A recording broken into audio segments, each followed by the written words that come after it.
Sky News 6 HD is giving us the clearest pictures yet of Oklahoma's improving roadways. A national group that's often been critical of our state's transportation system is now crediting Oklahoma for reversing a decades-long trend of deteriorating roads and bridges. We're live over just one example now, the I-44 corridor between 145th and 193rd East Avenues. The three bridges along this stretch of highway were all rated structurally deficient, but they've been replaced and the interstate widened. In fact, this new report says the state has cut in half the number of structurally deficient bridges. And while we have come a long way in the past decade, that report also points out there is still plenty of work ahead of us and a lot of potential roadblocks. News on the 6 anchor Ivana Johnson is live with a closer look at what the report says. New at 6. Ivana? Well, Craig, you know, those potential roadblocks will certainly come if the federal government cuts some $600 million of funding for Oklahoma roads. The director of ODOT says TRIP's report, this analysis certainly provides a good guide, a good guideline, he says, but he points out that his #1 priority is repairing all of Oklahoma's structurally deficient bridges.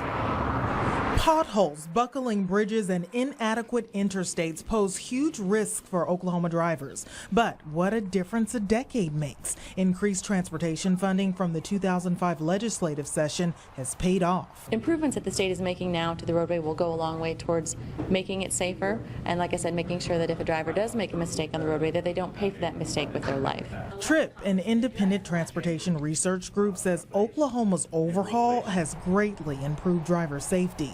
Still, the state's deadly accident rate is some 30% higher than the national average. Now, this comes even after the overall fatality rate has been reduced by 6% in recent years. So it's coming down slowly, but it's still significantly higher than the national average and higher than we would want it to be. Statewide construction projects included adding median barriers, rumble strips, and rehabbing 300 miles of Oklahoma's interstates. Yet ODOT's federal funding may be slashed by some $625 million by October. Even if the transit budget is tightened, officials say the needs here are clear. And our first priority will remain our structurally deficient bridges. We're going to stay on course with getting our bridges to a manageable state where the bridges are not managing us, we're managing the bridges. ODOT says within the next 7 years, nearly all of Oklahoma's state-maintained bridges will be structurally safe. Live, Ivana Johnson, News on 6. We begin tonight with a live look at your afternoon rush. It's already jammed on some of our highways. Good afternoon to you. I'm Jeff Goldblatt. With more people moving to the Alamo City, road construction needs to keep up with the growing demand. But a new report out today says the city is falling behind. With more on how the roads around the city impact every driver, here's Jeremy Baker. Okay, the report was released by a nonprofit transportational research group called TRIP. The report looked at the 4 metropolitan cities in Texas, Dallas, Houston, San Antonio, and Austin, and found that San Antonio had the worst road conditions. Amanda Jones lives in Fredericksburg, but drives to San Antonio often to shop and eat at restaurants, so she's accustomed to traffic. I feel like you have to really plan your day out in order to have enough time to get where you need to go. She says even though she sees construction to improve the city's highways and roads, it isn't helping. I feel like there's a lot of construction that doesn't get done very quickly, and it sometimes causes problems. TRIP says the extra road congestion and conditions amount to $1,780 a year in cost for the average motorist in San Antonio. That breaks down to $331 due to traffic accidents, $662 for poor road conditions, and $787 on gas sitting in traffic and wear and tear on the vehicle. On the flip side of the study, out of the 4 major metros, San Antonians spent the least amount of time annually stuck in traffic, 38 hours. But the report also found only 20% of our roads to be in good condition, fewer than half the amount in Austin. The number of poor roads is staggering to TRIP. We, of the four major metropolitan areas, have the worst highways and transportation system of the major metros in Texas. These are roads that are not just beating up the drivers, they're beating up your vehicles, and that means you're going to need more repairs, and more critically, your vehicle's not going to last as long as you would like. Now, Tripp says its findings underscore the need for voters to pass Proposition 1 in November. If passed, that ballot measure would take $1.4 billion in oil and gas tax revenues from the state's rainy day fund and funnel it into transportation funding. Now, it's nowhere near close to the amount of money needed to bring all of San Antonio's roads up to the status of good, but city leaders say it would at least be a good start. Live in Northwest San Antonio, Jeremy Baker, KENS 5 Eyewitness News. Your monthly car payment.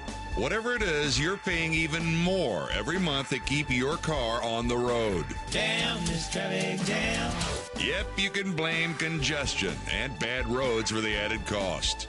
A new report from a transportation research group called TRIP says DFW drivers pay an extra $133 a month. That's more than $1,700 a year because of bad roads. I'd rather have that money to spend on my, for more pleasurable stuff. The report says nearly 1 roadway out of 6 in the state needs to be repaired or updated. Bad roads lead to a lot of expensive repairs. Uh-oh, there goes my tire. When you're sitting in traffic, you're wasting time and money. Well, we know what solves it. Dollar solves it, and whether it's federal money or city taxpayer money or whatever. The report blames the feds and state government for not investing enough in our roads. Could it be they're counting on tolls to do that job for them?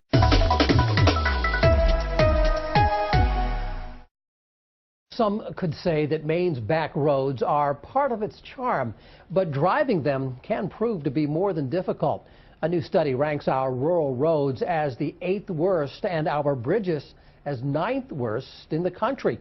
WMTW News 8's Lindsay Lippman is in Scarborough to show us exactly what the problem looks like. Well, the Pine Point Crossing Bridge behind me is one that is considered deficient, and it's helping to give Maine transportation and roadways a rough reputation. Yeah, you definitely need to know what roads you can be on at which times. Mitchell Blodgett is making deliveries along Route 9 in Scarborough. Sometimes he drives up to 200 miles a day. Just down the road is the rusty and crumbling Pine Point Crossing Bridge. It's among the top 5 trouble spots in the state, according to the group TRIP. And it's the primary access to nearby beaches.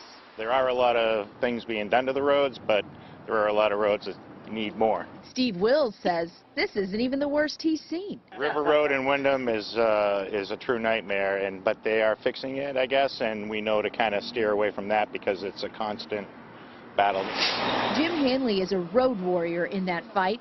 Along River Road is where we caught up with Hanley, who is the president of the Maine Better Transportation Association. You don't have to go far to see trouble spots. In the new report, TRIP found that 28% of rural roads in Maine were considered in poor condition in 2012, and a year later, a review of the state's bridges found 16% considered structurally deficient.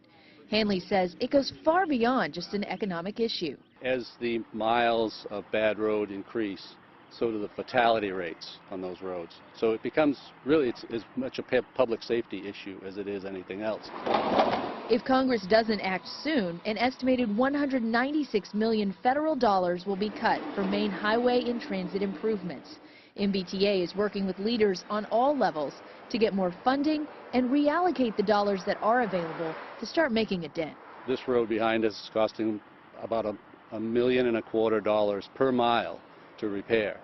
So if you have a backlog of thousands of miles, which we do, that need reconstruction, we're funding now at a level where we're just picking away at it at maybe 30 or 40 miles per year, and we're just never going to catch up. Vehicle traffic is expected to increase here in Maine over the next 15 years. The latest figures show that 15% more vehicle traffic will be on these roadways by the year 2030. In Scarborough tonight, Lindsay Lippman, WMTW News 8. This is 1/3 place the state of West Virginia does not want. Some of the worst rural roads in the country and a high number of traffic deaths, too. 13 News reporter Rachel Osley finds out why our roads are considered so bad. A new report ranks West Virginia as the 3rd worst state in the nation for rural road conditions and traffic deaths. This isn't surprising to the Department of Transportation because of the sheer size of the state. West Virginia has the 6th largest roadway system in the country. West Virginia has 36,000 miles of roadways and only 1,800 miles make up highways. We do have a lot of rural routes out there, and we don't have enough funding to take care of them. The Department of Transportation cites insufficient funds as the #1 problem, and the situation may get worse if Congress does not approve federal highway funding in the next month. If they don't, come to an agreement on it, then we're going to lose federal funding, and there are going to be some projects in jeopardy. But funding is only one problem. People that drive West Virginia roads, even the West Virginia Turnpike, know that it's a little windy and it's not a flat area. So we do have more accidents. I think the roads here are a challenge because of the terrain. So they've done really a great job in a lot of places dealing with the types of roads that we have going around mountains. And that means driving on some rural roads can be scary. I can still remember looking straight down and hoping to get home for the evening. The Department of Transportation receives funding from the gas tax and vehicle registration fees, but they say it's not enough to keep up with the economy, population growth, and deteriorating rural roads. Rachel Osley, 13 News, working for you. Now, the report we're working on now was done by TRIP. That's a nonprofit national transportation research group. The West Virginia Transportation and Infrastructure Summit to address the state's transportation needs will take place Monday at the Culture Center in Charleston.